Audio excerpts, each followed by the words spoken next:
వాక్యములోకి రావాలి. Praise the lord. Hallelujah. నేను చాలా సంతోషంగా ఉన్నాను. కారణం ఏంటో తెలుసా పిల్లరా?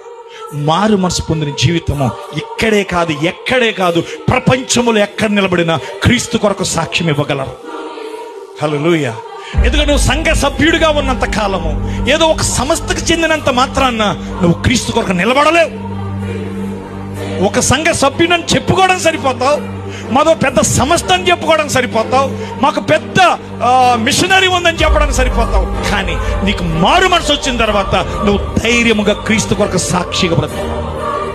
ఎందుకంటే పాపాన్ని విడిచిపెట్టుకోకుండా, పాపాన్ని ఒప్పుకోకుండా, పాపం గురించి పశ్చాత్తాపడుకోకుండా నువ్వెంత మాత్రం క్రీస్తు కొరకు నువ్వు జీవించలేవు.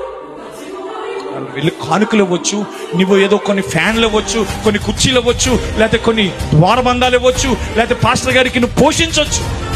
కానీ మారు మనసు లేకపోతే రక్షణ లేదు. ఏంటంటే నేటి దినాల్లో క్రైస్తవ సంఘాలలో మారు మనసు కూర్చున్న బోధ లేదండి.